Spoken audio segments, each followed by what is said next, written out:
over 40 years. He has been a mentor to his colleagues and has shown exemplary leadership in program development and scholarship. He specifically contributed to the redesign of the Department of English Literature's undergraduate program and the establishment of the Master of Arts program in public text, an unprecedented option in graduate studies in Canada. In recognition of his continuing role in the advancement of teaching excellence and innovative pedagogy, he was awarded the Distinguished Teaching Award for Educational Leadership and Innovation in Instruction. Professor Pollack edits Canadian poetry and, among his accomplishments, produced the 2-volume collection entitled AM Klein Complete Poems, published in 1990. Ladies and gentlemen, please welcome Professor Zailig Pollack.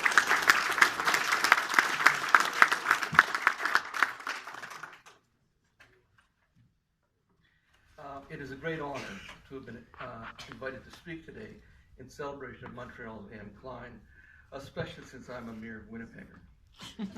But perhaps coming from away is not such a bad thing for a lover and student of AM Klein's work. Perhaps Klein's vision of a fabled city in space's vapors and time's haze shines more brightly for a visitor than for an inhabitant of the quotidian Montreal with all its mundane distractions of traffic and weather and municipal politics.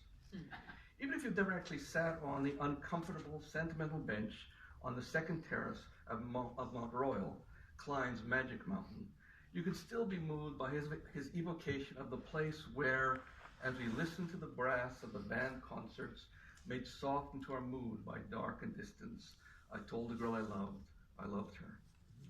Klein was not blind to the flaws of his beloved city, but he loved it nonetheless. There was, of course, his love for the physical geography of the city itself, all the civic Euclid running through sunken parallels and lolling in diamond and square, proud pedantical with spire and dome. Where are they now that we need them? But more important was his love for what the city at its best stood for, a place where all the colored faces of mankind flower over us. Klein's love of Montreal was rooted in the Jewish neighborhood of his childhood, so movingly described in his poem Autobiographical. But it then reached out to the other kids of other slums and races, as he puts it, of his beloved city, and ultimately to the family feature, the not unsimilar face that he sought in the rest of Canada and in the world. It was his search for the family feature, for example, that led him to see the rocking chair as a symbol not only of the old Quebec, but also of his own people, recalling in its rocking rhythm the shuckling of a pious worshipper davening in the synagogue as his ancestors had done for centuries. Oh, like some Anjou ballad, all refrain, which turns about its longing and seems to move to make a pleasure out of repeated pain. Its music moves as if always back to a first love.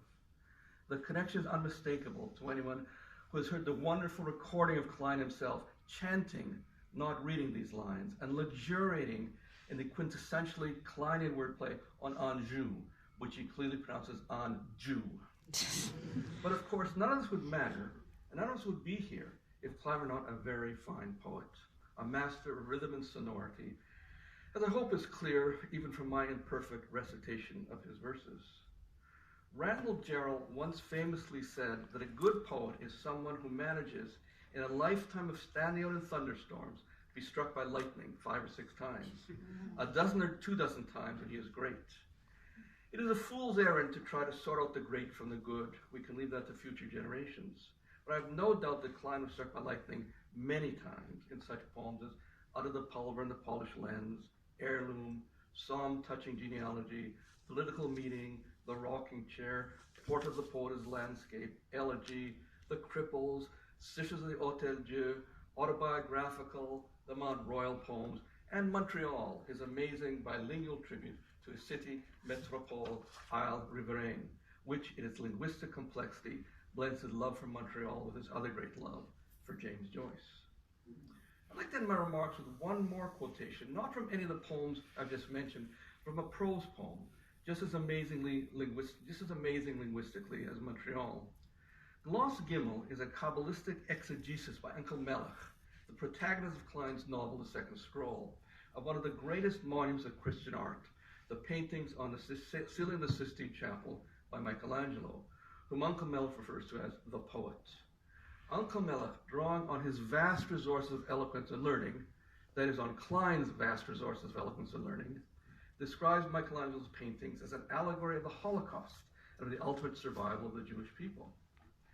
After completing this highly unlikely but deeply moving exegesis, he looks up the images of the ram skulls, which are a repeated motif in Michelangelo's scheme, and sees them as shofars.